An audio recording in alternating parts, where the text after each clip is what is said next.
할렐루야, 함께 하신 주님을 찬양합니다. 오늘 같이 나눌 하나님의 말씀 열왕기상 3장 1절로 15절까지 말씀을 통하여서 일천번제와 소원이라는 제목으로 같이 나누기를 원합니다.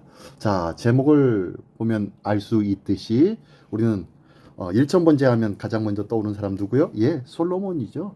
솔로몬의 번제와 그리고 하나님께서 네 소원이 뭐냐? 네가 원하는 것이 뭐냐? 라고 물었을 때에 솔로몬의 대답에 대한 이야기가 오늘 본문의 말씀입니다. 자, 한 절 한 절씩 읽으면서 같이 나눌 때 은혜 있기를 원합니다. 먼저 1절부터 3절까지의 말씀입니다. 솔로몬이 애굽의 왕 바로와 더불어 혼인 관계를 맺어 그의 딸을 맞이하고 다윗성에 데려다가 두고 자기의 왕궁과 여호와의 성전과 예루살렘 주위의 성의 공사가 끝나기를 기다리니라.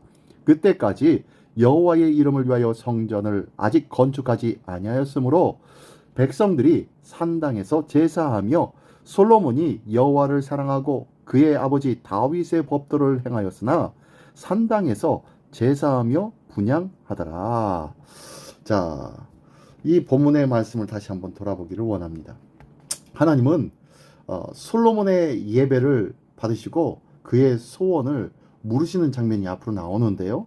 예, 이에 대하여서 하나님이 또한 평가도 하시는 장면이 나옵니다. 자, 이렇듯 환경과 조건이 완벽하지 않은 상태예요. 지금은요. 아직 성전이 세워지지 않았기 때문입니다.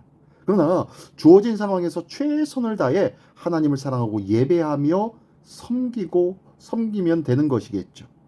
아직 성전이 지어지지 않은 상황에서 솔로몬은 산당을 활용해서 하나님을 예배하였습니다. 물론 성전이 완공되면 산당은 궁극적으로 사라져야 하는 장소이긴 합니다. 근데요, 솔로몬은 산당에서 제사 드리면서도 여전히 하나님을 사랑하고 다윗의 법도를 따랐다라고 말씀하고 있네요. 맞습니다. 모세 때 만든 장막과 제단이 있는 기브온 산당에서 1000마리의 번제물을 바치며 온 힘을 다해서 하나님을 섬기는 자가 바로 이 솔로몬이었어요. 물론 다음 절에 나오겠지만요. 예, 이 모든 것이 그의 예배가 하나님 앞에 온전히 드려졌다라는 것으로 보여지게 되죠. 자, 어쨌든 이렇게 성전이 제대로 세워지지 아니하였음에도 불구하고 하나님의 말씀을 따라 다윗의 법도를 행하였던 솔로몬의 모습이 나오고 있습니다. 자, 계속해서 보겠습니다. 4절부터 9절까지의 말씀입니다.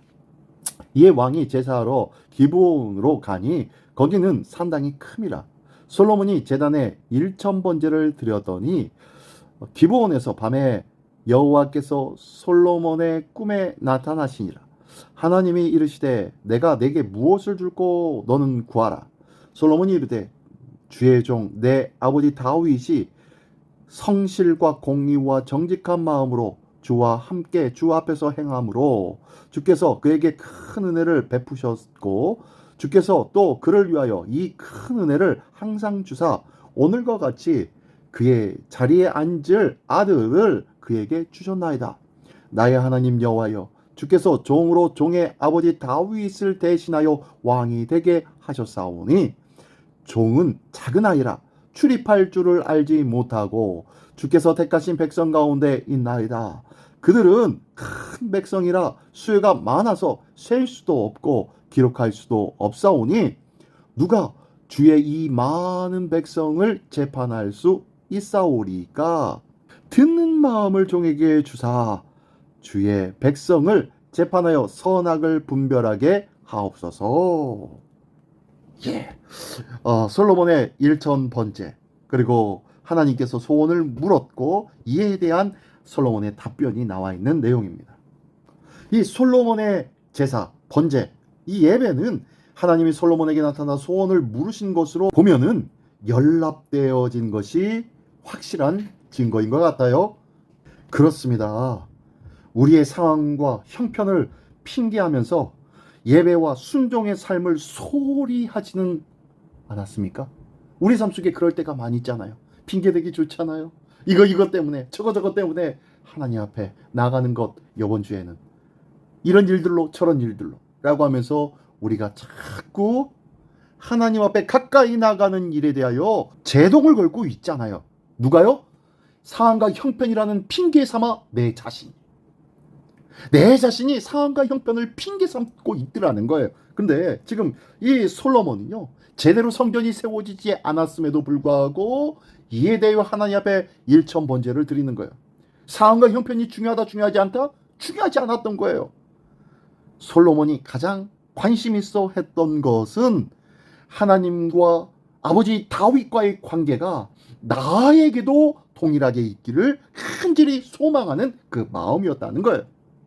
하나님의 은혜를 소망하는 자, 하나님의 함께 하심을 소망하는 자는 상황과 형편이 중요하지 않아요. 상황과 형편을 초월하는 복된 굳은 믿음으로 생활한다는 것을 꼭 기억하십시오. 나의 신앙생활 속에 이러저러한 핑계가 자꾸 생기기 시작하면요, 기억하십시오. 내 안에 무너짐이 있고 내 안에 넘어짐이 있다는 것, 그리고 내 스스로 죄와 정욕과 타협하고 있다는 것, 그것을 꼭 기억하면서 타협하지 않는 곧은 마음, 온전한 마음이 있기를 원합니다. 또한 이 솔로몬에게 하나님께서는 네가 무엇을 원하느냐고 묻습니다. 그랬더니 솔로몬은요, 뭐라고 합니까? 부나 장수나 권력을 구하지 않습니다. 그는 뭘 구합니까? 자신이 미숙함을 고백하면서 왕으로서 선악을 분별하여 백성을 정의롭게 잘 재판할 수 있는 그런 듣는 마음과 지혜를 구했다는 거예요. 자기 지혜로, 자기 생각으로 판단하며 살아가려고 하는 교만한 마음이 아닙니다. 사람의 지혜가 아니었다는 거예요. 솔로몬이 구하는 것은요, 하나님이 주시는 지혜를 구하고 있습니다. 그의 큰 구를 들은 하나님은 뭐 어떻게 하십니까? 흡족해 하셨습니다. 그렇습니다. 내가 구할 것은 무엇인지 다시 한번 돌아보기를 원합니다. 정작 하나님의 나라와 백성을 위하여, 그의 나라와 그의 의를 위하여 내가 구하며 찾아야 될 것은 무엇인지 온전히 그 모든 것 깨닫고 주님 앞에 구할 수 있는 참 지혜와 믿음의 우리 모두가 되시기를 예수님의 이름으로 축원합니다. 계속해서 10절로 15절까지의 말씀입니다.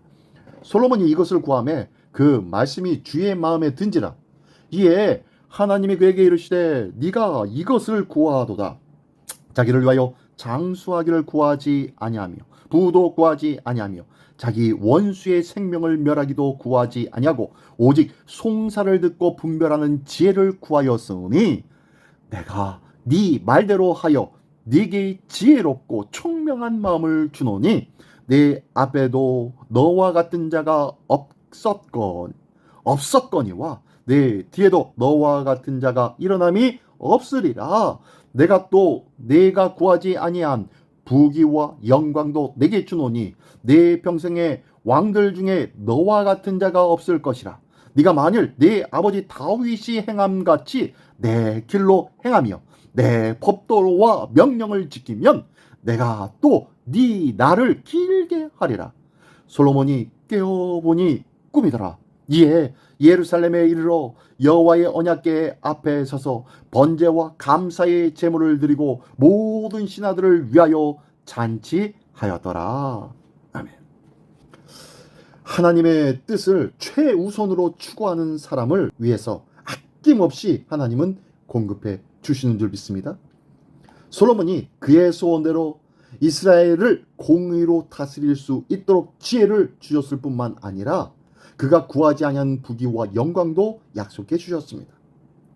우리가 먼저 하나님의 나라와 그 나라의 정의를 구할 때 하나님은 우리에게 더 좋은 것으로, 더 많은 것으로 채워주심을 믿으시기 바랍니다.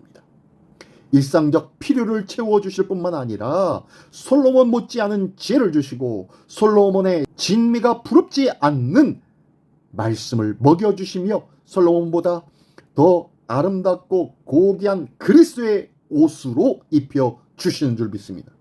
이 믿음이 있는 자는 상황과 형편이 중요하지 않아요. 이 믿음이 있는 자는요, 오직 주님의 은혜와 주의 법을 따라갈 줄 아는 믿음의 사람이요 말씀의 사람으로 서게 될 줄 믿습니다. 이 귀한 말씀의 사람으로 든든히 세움받는 우리 모두가 되시기를 예수님의 이름으로 축원합니다. 기도하겠습니다. 전능하신 주님 감사합니다.